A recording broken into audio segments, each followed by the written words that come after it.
Welcome to Panda films. कैसे हैं आप सभी? तो आज हम देखने वाले हैं द वे होम पार्ट 1। दोस्तों, आज की मूवी काफी बढ़िया जॉम्बी मूवी होने वाली है। मुझे पता है कि जॉम्बी मूवी आपको काफी ज्यादा अच्छी लगती है, लेकिन क्या करें यार, अच्छी जॉम्बी मूवीज तो अब बची नहीं है। बड़ी मुश्किल से ये मिली है और उम्मीद है कि ये जरूर आपको पसंद आएगी। तो चलिए शुरू करते हैं। मूवी की शुरुआत में हमें एक बंकर का सीन दिखाया जाता है, जिसके अंदर से मैक्स नाम के आदमी के चिल्लाने की आवाज आ रही होती है। दोस्तों, मैक्स की बात की जाए तो उस बेचारे का कुछ बदमाश लोगों ने अपहरण कर लिया है और उसे यहाँ लाकर कैद करके रखा हुआ है। अब अपहरण क्यों हुआ और किसने किया, ये मूवी में आगे जानने मिलेगा। लेकिन बंकर में पड़े पड़े कई महीने गुजर चुके होते हैं और अब तक कोई भी मैक्स को बाहर निकालने नहीं आया होता है।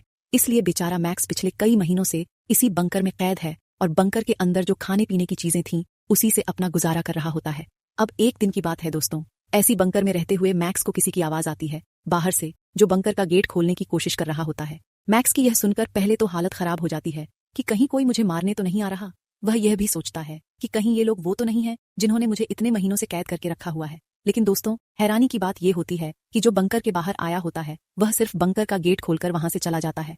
और अब हमारी तरह मैक्स भी हैरान कि यार, ये बड़ा ही अजीब इंसान कौन है जो गेट खोलकर भाग निकला। खैर, मुझसे क्या, मुझे तो आजादी मिल गई, मुझे तो यहाँ से निकलने में ही भलाई समझनी चाहिए।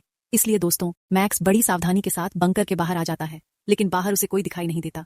अब इतने महीनों के बाद मैक्स बंकर से बाहर आकर बड़ा खुश होता है। खुशी तो होगी, लेकिन वह हैरान भी है क्योंकि पूरे शहर में उसे कोई इंसान दिखाई नहीं दे रहा। सारी गली मोहल्ले सब खाली होते हैं, बस हर तरफ खून खून खून। मैक्स को समझ नहीं आता कि आखिर ऐसा कैसे हो गया, पूरा का पूरा शहर खाली।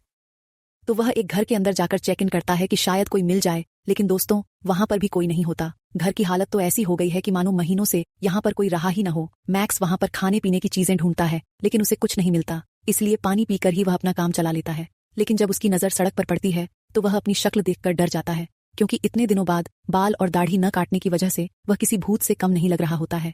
इसलिए वह तुरंत वहीं पर रखी कैंची से पहले अपनी दाढ़ी और फिर बाल काटता है।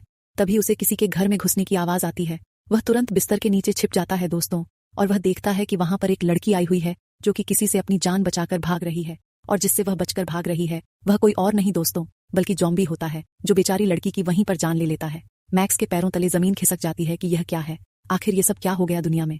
वह तुरंत घर से बाहर भाग जाता है, जहां तो सिर्फ दोस्तों लाशों का ढेर होता है, क्योंकि इस इलाके में जॉम्बी वायरस फैल गया था और इसी वजह से सारे लोग जॉम्बी में बदल गए। यही वजह होती है कि मैक्स को पूरा इलाका खाली दिखाई दे रहा होता है और लाशें ही लाशें वहां पर होती हैं। अब मैक्स के सामने एक पुलिस स्टेशन आता है, जिसमें कोई मौजूद तो नहीं होता, तो वहां पर रखे फोन से मैक्स अपने घर पर फोन करने की कोशिश करता है, लेकिन दोस्तों, फोन तो खराब हो चुका होता है। तभी वहां पर एक जॉम्बी आकर मैक्स पर सीधा हमला कर देता है। वह तो उसकी किस्मत अच्छी होती है कि वहां पर मारिया नाम की एक लड़की पहुंच जाती है, जो तीर चलाकर उस जॉम्बी का खेल खत्म कर देती है।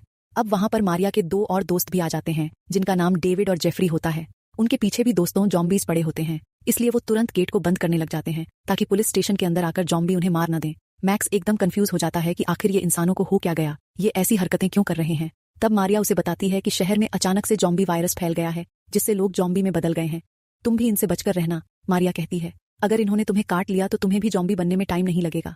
आज से कुछ महीने पहले जब यहाँ पर जॉम्बी वायरस फैलना शुरू हुआ तो तुरंत सभी को इस इलाके से बाहर भेजा गया था, ताकि सभी लोग शहर जाकर शिफ्ट हो जाएं, क्योंकि वहाँ वायरस नहीं फैला है। फिर छोटे छोटे ग्रुप बनाकर पुलिस वाले यहाँ से लोगों को लेकर जा रहे थे, लेकिन हमारे ग्रुप पर जॉम्बी ने हमला कर दिया और इसीलिए हम यहीं पर फंस कर रह गए। हमारे ग्रुप में टोटल 17 लोग थे, लेकिन अब सिर्फ 3 बचे हुए हैं। तभी दोस्तों, जेफरी की हालत खराब हो जाती है, क्योंकि वह भी इन्फेक्टेड हो गया था। वह मारिया पर ही चाकू रखकर कहता है कि प्लीज मुझे मत मारना, मैं इन्फेक्टेड नहीं हूँ। लेकिन मारिया जैसे तैसे खुद को छुड़ाती है और डेविड जेफरी पर हमला करके उसे मार डालता है दोस्तों, जिसके बाद वो लोग जेफरी की लाश को जॉम्बीज को दे देते हैं। जॉम्बीज मिलकर उसे अपना खाना बनाते हैं। इसी मौके का फायदा उठाकर मारिया और बाकी वहां से तुरंत भाग निकलते हैं। अब आगे बढ़ते हुए दोस्तों, फिर से जॉम्बीज उनके पीछे पड़ चुके होते हैं, इसलिए डेविड मैक्स और मारिया को एक घर में छुपाकर जॉम्बीज का ध्यान भटकाते हुए वहां से लेकर जाता है। आगे बढ़ते हुए उसे एक गाड़ी मिल जाती है। डेविड उस गाड़ी के अंदर बैठकर वहां से भाग निकलता है दोस्तों। इधर मारिया और मैक्स जिस घर में होते हैं उसमें पहले से एक बंदा होता है जिसका नाम जेम्स है, और वह मैक्स पर हमला करके उसे बेहोश कर देता है। थोड़ी देर बाद मैक्स की आंख खुलती है तो उसे मारिया के चिल्लाने की आवाज आती है। वह भागकर उसके पास जाता है तो जेम्स मारिया के पैर के मोजे को ठीक कर रहा होता है दोस्तों, और कुछ नहीं कर रहा। लेकिन मैक्स को लगता है कि जेम्स मारिया के साथ गलत हरकत कर रहा है, इसलिए वह उस पर सीधा हमला कर देता है। लेकिन जब उसे सच्चाई पता चलती है तो उसे माफी मांगनी पड़ती है। इसके बाद मैक्स खुद ही मारिया के पैर के मोजे को सही करता है, क्योंकि वह एक मेडिकल स्टूडेंट था और उसके पिता भी डॉक्टर हैं। तभी वहां पर डेविड भी गाड़ी लेकर आ जाता है, जिसके बाद सारे लोग वहां से शहर के लिए निकल जाते हैं, क्योंकि गाड़ी में शहर तक जाने का मैप रखा हुआ था। तभी आगे बढ़ते हुए उन्हें एक घर दिखाई देता है। डेविड कहता है कि हमें इस घर की तलाश लेनी चाहिए, क्या पता अंदर कुछ खाने पीने की चीजें मिल जाएं। यह सोचकर दोस्तों वह जेम्स के साथ घर के अंदर जाता है। घर के अंदर उन्हें काफी सारी खाने पीने की चीजें मिल जाती हैं, जिसे पाकर सभी बड़े खुश होते हैं। पर तभी वहां पर घर का मालिक टॉम आ जाता है, जिसे देखकर जेम्स और डेविड की तो हालत ही खराब हो जाती है, क्योंकि वह गन लेकर खड़ा होता है। इधर काफी समय से वापस न आने पर मारिया और मैक्स परेशान हो जाते हैं कि कहाँ गए, इसलिए वे दोनों घर के अंदर जाने का डिसाइड करते हैं। लेकिन मेन गेट तो बंद होता है दोस्तों। एक्चुअली जेम्स और डेविड तो दीवार लांघ कर गए थे अंदर, तो मैक्स मारिया को सहारा देकर पहले उसे दीवार की दूसरी तरफ करता है। लेकिन जैसे ही वह अंदर जाने वाला होता है, टॉम वहां पर पहुंचकर सीधे मारिया पर गन तान देता है। ये देखकर मैक्स वहीं छिप जाता है। मैक्स समझ जाता है कि सारे लोग अंदर फंस चुके हैं, लेकिन उनका सामान और गाड़ी अभी भी बाहर है। तो मैक्स यह भी सोचता है कि क्यों ना मैं यह सारा सामान लेकर भाग जाऊं। लेकिन दोस्तों फिर उसे ख्याल आता है कि नहीं, उन लोगों ने मुझे ज़ॉम्बी से बचाया था, मैं ऐसा नहीं कर सकता उनके साथ। इसलिए वह छिप छिप कर दीवार लांघ कर अंदर जाता है, जहां उसे उसके दोस्त एक कमरे के अंदर बंधे हुए दिखते हैं। वह दरवाजे का ताला तोड़कर उन्हें आजाद करने की कोशिश करता है, लेकिन जैसे ही वह टॉम को आता हुआ देखता है, वह छुप जाता है। तब उसकी नजर टॉम के हाथ पर पड़ती है दोस्तों, जिस पर एक कट का निशान होता है। मतलब पक्का यह इन्फेक्टेड हो गया है। उसे देखकर मैक्स को याद आता है कि अच्छा, इसी निशान वाले बंदे ने मुझे बंकर में कैद किया था। उस वक्त इसने मास्क लगाया हुआ था, तो मैं इसे पहचान नहीं पाया, लेकिन इस निशान से यह बात तो कंफर्म हो चुकी है कि यह वही है जिसने मुझे किडनैप किया। तभी दोस्तों मैक्स को वहां से भागती हुई एक बच्ची दिखाई देती है, जिसके पीछे एक महिला ज़ॉम्बी पड़ी होती है। मैक्स को भी समझ नहीं आता कि करे तो क्या करे। बच्चे को बचाने जाए तो टॉम उसे मार देगा, लेकिन दोस्तों फिर भी इसकी परवाह किए बिना वह बच्ची को बचाने जाता है। लेकिन जब वह महिला ज़ॉम्बी को मारने की कोशिश करता है, तो वह बच्ची रोते हुए कहती है कि इन्हें मत मारो, ये मेरी माँ है। तभी दोस्तों टॉम भी वहां पर आ जाता है और मैक्स पर गन तानकर उसे भी बंदी बना लेता है। अब आगे टॉम जैसे ही वहां से जा रहा होता है, मैक्स कहता है कि मुझे पता है तुम वही हो जिसने मेरा अपहरण किया था। मैक्स कहता है लेकिन एक बात बताओ, तुमने ऐसा क्यों किया? टॉम थोड़ा रुक कर कहता है यह तो तुम अपने पिता से ही पूछ लो, वही इसका अच्छे से जवाब देंगे। इतना कहकर वह चला जाता है दोस्तों। और अब हमें पता चलता है कि टॉम ने अपने एक और साथी के साथ मिलकर मैक्स का अपहरण किया था, ताकि उसके पिता से फिरौती की रकम मांग सके। लेकिन जब तक वे पैसे दे पाते, ज़ॉम्बी वायरस फैल गया और सारे लोग अपनी जान बचाने में लग गए। इसी बीच मैक्स के पिता के भेजे हुए पैसे टॉम तक पहुंच ही नहीं पाए, और ना ही टॉम कभी दोबारा मैक्स के पास गया उसे खोलने के लिए। यही वजह है कि मैक्स महीनों तक बंकर में फंसा रह गया था। अब दोस्तों रात को वही बच्ची जिसे मैक्स ने उसकी ज़ॉम्बी माँ से बचाया था, आकर मैक्स और बाकियों को आजाद कर देती है। असल में वह बच्ची टॉम की बेटी होती है, और टॉम यहाँ पर अपनी ज़ॉम्बी बन चुकी पत्नी और बेटी के साथ रहता है। उसके अंदर इतनी हिम्मत नहीं होती कि वह अपनी पत्नी को मार सके, इसीलिए उसने उसे बंदी बनाकर रखा था, ताकि वह उसे या उसकी बेटी को ज़ॉम्बी न बना दे। अब आजाद हो जाने के बाद सभी वहां से भागने की कोशिश करते हैं, लेकिन दोस्तों मैक्स टॉम की बेटी को पकड़कर टॉम को धमकाते हुए कहता है अपने हथियार मुझे दे दो, वरना मैं तुम्हारी बेटी को मार दूंगा। टॉम घबरा जाता है और अपनी गन मैक्स को दे देता है। मैक्स गन टॉम पर तान कर कहता है बताओ आखिर तुमने मेरा अपहरण क्यों किया? तब टॉम बताता है मेरी पत्नी बीमार थी और उसके ऑपरेशन के लिए काफी पैसे चाहिए थे। मैंने तुम्हारे पिता से कहा कि आप ऑपरेशन शुरू करें, मैं जल्द से जल्द सारे पैसे दे दूंगा, लेकिन तुम्हारे पिता ने ऑपरेशन करने से इनकार कर दिया। इसलिए मुझे तुम्हारा अपहरण करना पड़ा, ताकि तुम्हारे पिता को सबक सिखा सकूं कि दूसरों की मजबूरी का फायदा नहीं उठाना चाहिए।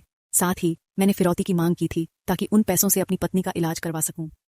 लेकिन इससे पहले कि मैं कुछ कर पाता, यह ज़ॉम्बी वायरस फैल गया और मेरी पत्नी भी इसका शिकार हो गई। इसी भागा दौड़ी में मैं भूल गया कि मैंने तुम्हें बंकर में कैद करके रखा हुआ था। पर बाद में जब मुझे समझ आया कि मैंने तुम्हारा अपहरण करके सही नहीं किया, तो मैंने ही तुम्हें बंकर से आजाद किया था। उस दिन मुझे माफ कर देना, मुझसे बहुत बड़ी गलती हो गई थी। यह सुनकर मैक्स गुस्से में आ जाता है, लेकिन वह टॉम को मारता नहीं और अपने दोस्तों के साथ वहां से निकल जाता है। अब जैसे ही वे आगे बढ़ते हैं, उनकी गाड़ी के सामने काफी सारे ज़ॉम्बीज आ जाते हैं। कुछ ज़ॉम्बीज गाड़ी के नीचे कुचलकर मर जाते हैं, और कुछ मैक्स और उसके दोस्तों से लड़ने की कोशिश करते हैं। दोस्तों उनकी ज़ॉम्बीज से घिनौनी और तगड़ी लड़ाई होती है, लेकिन सभी मिलकर ज़ॉम्बीज को मार देते हैं। पर अब उनकी गाड़ी काम करना बंद कर देती है। जेम्स कहता है मैं इसे स्टार्ट करने की कोशिश करता हूँ, तुम सभी पीछे से धक्का मारो। सभी धक्का मारने लगते हैं, लेकिन दोस्तों जेम्स की असली मंशा कुछ और थी। जैसे ही गाड़ी स्टार्ट होती है, जेम्स गाड़ी लेकर वहां से भाग निकलता है। गाड़ी के अंदर बाकियों ने खाना, मैप और सारी जरूरी चीजें रखी थीं, जिससे वह आराम से शहर पहुंच सकता था। जेम्स रफू चक्कर हो जाता है, लेकिन दोस्तों कर्मा कभी किसी को नहीं छोड़ता। वह ज्यादा दूर नहीं जाता और उसकी गाड़ी का एक्सीडेंट हो जाता है। स्पीड में भागने के कारण वह जाम पड़ी गाड़ियों से टकरा जाता है, जो वहां पहले से खड़ी थीं, क्योंकि उनके मालिकों को ज़ॉम्बीज ने मार दिया था। कहानी अब यहाँ खत्म होती नहीं है। मैक्स और बाकी सभी वहां पहुंच जाते हैं, लेकिन उन्हें समझ नहीं आता कि अब वे शहर तक कैसे पहुंचें, क्योंकि वह इकलौता रास्ता था। तभी दोस्तों ज़ॉम्बीज आकर उन्हें घेर लेते हैं, और जैसे ही सब कुछ खत्म होने वाला होता है, हीरो की तरह एंट्री मारते हुए टॉम वहां पहुंचता है। वह अपनी गाड़ी में सभी को बिठाकर वहां से निकाल लेता है। टॉम को समझ आ चुका था कि उसने मैक्स और बाकी सभी को कैद करके सही नहीं किया था, इसलिए वह उनकी मदद करने आता है। लेकिन दोस्तों टॉम ज़ॉम्बी से इन्फेक्टेड हो चुका था। वह सभी को टॉर्च और खाने पीने की चीजें देते हुए कहता है तुम्हें सामने दिख रही पहाड़ी पर जाना होगा। वहां एक गुफा है, उसके अंदर से जाते हुए तुम सीधे शहर पहुंच जाओगे। और मुझे तो जॉम्बी ने काट लिया है, मेरे साथ रहकर मेरी बेटी को भी खतरा हो सकता है। कहानी का अंत टॉम की बलिदानी भावना के साथ होता है। इसलिए एक काम करो, मेरी बेटी को अपने साथ लेकर जाओ, टॉम कहता है। बस इतना सा एहसान कर दो मुझ पर। यह सुनकर दोस्तों सभी को बहुत बुरा लगता है। उन्हें लगता है कि टॉम के साथ बहुत गलत हुआ है, इसलिए वे टॉम के जॉम्बी बनने से पहले ही सारा सामान लेकर उसकी बेटी के साथ वहां से निकल जाते हैं। बेचारी टॉम की बेटी अपने पिता को जॉम्बी बनते देख रोए जा रही होती है। टॉम भी अपनी बेटी को दूर जाते हुए देखता है और बहुत पछता रहा होता है। यह एक इमोशनल सीन है। रात को सभी एक जगह आराम करने के लिए रुकते हैं और सुबह होते ही गुफा की तरफ जाने लगते हैं। लेकिन तभी उन्हें पता चलता है कि टॉम की बेटी उनके साथ नहीं है। वे उसे ढूंढने लगते हैं और तभी मैक्स को वह दिखाई देती है, लेकिन उसके पीछे जॉम्बी बन चुका टॉम पड़ा होता है। जॉम्बी बनने के बाद टॉम को यह समझ नहीं आता कि वह उसकी बेटी है। मैक्स वहीं पर आकर टॉम को शूट कर देता है। टॉम की बेटी अपने पापा के लिए रोने लगती है। दूसरी ओर मारिया पर भी जॉम्बीज हमला कर देते हैं, लेकिन डेविड मारिया को बचा लेता है। हालांकि एक जॉम्बी ने डेविड के हाथ में काट लिया था। डेविड मारिया से कहता है कि वह भाग जाए ताकि उसे भी इन्फेक्शन न हो जाए। मारिया वहां से जाने को तैयार नहीं होती, लेकिन उसे मजबूरी में वहां से जाना पड़ता है। उधर मैक्स और टॉम की बेटी भी जॉम्बीज से घिरे होते हैं, इसलिए मैक्स उसे लेकर पहाड़ की ओर भाग जाता है। जब वे पहाड़ी पर पहुंचते हैं तो उन्हें ना मारिया और ना डेविड दिखाई देते हैं। मैक्स को लगता है कि वे लोग गुफा के अंदर चले गए होंगे। इस उम्मीद में वह भी गुफा के अंदर चला जाता है कि वे सीधे शहर पहुंच जाएंगे। लेकिन वहां मैक्स की किस्मत खराब निकलती है, क्योंकि गुफा के अंदर बहुत सारे जॉम्बीज पहले से ही उनका इंतजार कर रहे होते हैं। मैक्स का पैर भागते हुए एक पत्थर में फंस जाता है और जॉम्बीज तेजी से उसकी तरफ बढ़ने लगते हैं। लेकिन किस्मत से वह अपने पैर को बाहर निकालकर वहां से भाग जाता है। टॉम की बेटी खुद को एक छोटी जगह में छिपाकर बच जाती है, लेकिन मैक्स अब जॉम्बीज से घिर चुका होता है। तभी डेविड वहां आकर उसे बचा लेता है। डेविड ने जॉम्बी के काटने के बाद इन्फेक्शन फैलने से पहले अपना हाथ काट दिया था, इसलिए वह जॉम्बी नहीं बना।